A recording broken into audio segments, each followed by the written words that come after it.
Hello, welcome to my weekly look ahead video. I spent the end of last week with some really interesting calls about sewage with Southern Water, and I was on the West Beach estate again. So I'm going to do a separate write-up which I'll put on my website and Facebook page on that, because it is a really important local issue I know many people are interested in. Now back to Westminster. Apart from Partygate, there's still a lot of legislation going on.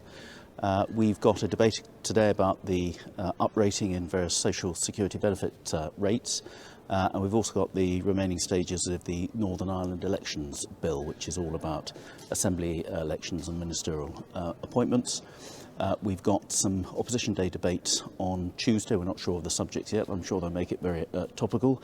And on Wednesday we've got some important debates on the police grants, the amount of money that's being given to local constabularies, including Sussex, and also on the local authority settlements as well, the amount of money that goes to our local councils, and that's obviously very important, particularly at the moment with all the pressures we've had during the pandemic. Then there's some interesting side debates in Westminster Hall, the second chamber, to do, and also in the main chamber on Thursday, to do with the relationship between UK and Taiwan, very relevant to what's going on with China, on dementia research. And I'm always amazed and quite shocked about the number of people who are affected by dementia, and it's so important that we develop research possibilities there. We've also got debates on lab animals and how the Animal Welfare Act relates to them. We've got an important debate on special educational needs and children's mental health, on endometriosis, if I can pronounce that correctly, and on NHS dentistry, which is a real problem in our part of the world. I've had a lot of correspondence on that. I've also got a Zoom call this week with parents, governors and teachers and local councillors from Swiss Garden School about some of the problems of traffic and an accident that involved some of the pupils there at the end of last year, to see if we make some improvements there. I've got a meeting with the Highways England, as they used to be called, now National Highways, with the latest update on the A27, because we haven't heard anything for ages. I'll report back next week if anything useful comes out of that. I've got a meeting with some German MPs who are visiting Parliament.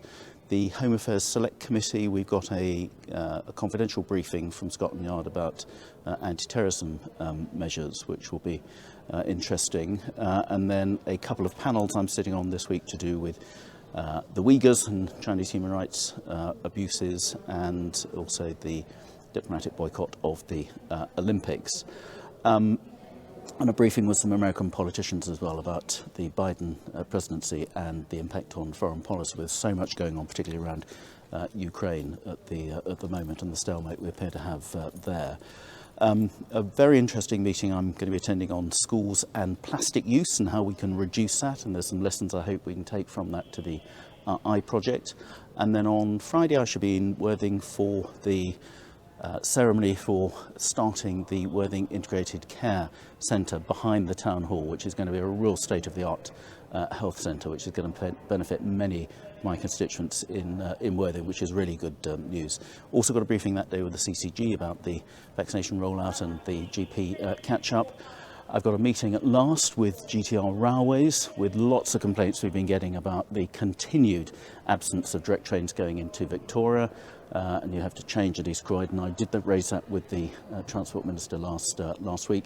And on Saturday I should be in Shoreham Farmers Market with my councillors as usual, and I should be there with Councillor Tanya Edwards, who's just launched an appeal in her Southlands wards for defibrillator machines. It's a really good appeal, and she's been putting some literature out about that, and I'm certainly supporting that, and I'll put something separate on my Facebook page as well. So a busy week up here and a busy week in the constituency as well.